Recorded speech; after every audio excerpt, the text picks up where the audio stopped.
بسم اللہ الرحمن الرحیم۔ امام غزالی رحمۃ اللہ علیہ کا قول اور ان کا انداز تربیت۔ امام غزالی رحمۃ اللہ علیہ نے عرصہ دراز سے ہماری توجہ مبذول کرائی ہوئی ہے۔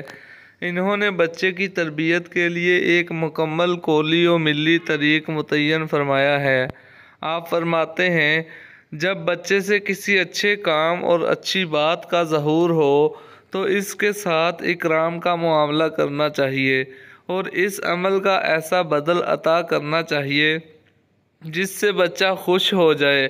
نیز اچھے کام کی تعریف لوگوں کے سامنے بھی کی جائے، اور اگر بچہ پہلی بار کوئی غلطی کرے تو اسے نظر انداز کر دینا چاہیے۔ اس کے سامنے یہ بالکل ظاہر نہ کرے کہ کوئی بھی شخص اس غلطی کا تصور کر سکتا ہے، بالخصوص اگر بچہ بھی اسے چھپانا چاہے، کیونکہ ہو سکتا ہے کہ اس اخفاء سے بچے کی جسارت بڑھے اور پھر اسے اس بات کے ظاہر ہونے کی پرواہ ہی نہ رہے۔ اگر وہ دوبارہ غلطی کرے تو اسے تنہائی میں ڈانٹا جائے اور اس کام کو بہت برا ہونا ثابت کیا جائے، اور اسے کہا جائے کہ خبردار آئندہ ایسی حرکت نہ ہو۔ اگر لوگوں کو پتہ چل گیا تو تم لوگوں کے سامنے ذلیل و خوار ہو جاؤ گے۔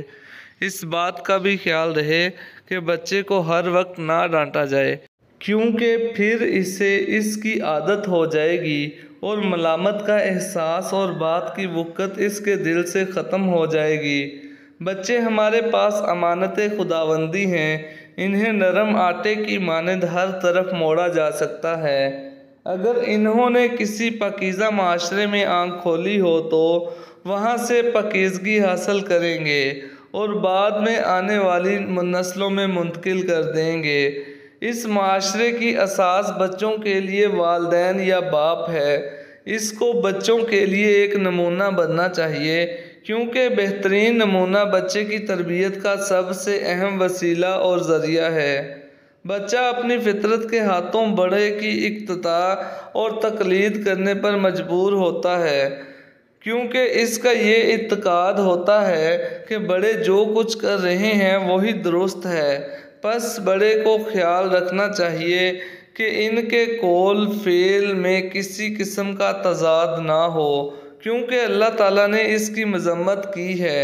ارشاد باری تعالیٰ ہے، ترجمہ: اے ایمان والوں، ایسی بات کیوں کہتے ہو جو کرتے نہیں ہو؟ خدا کے نزدیک یہ بات بہت ناراضگی کی ہے کہ ایسی بات کہو جو کرو نہیں۔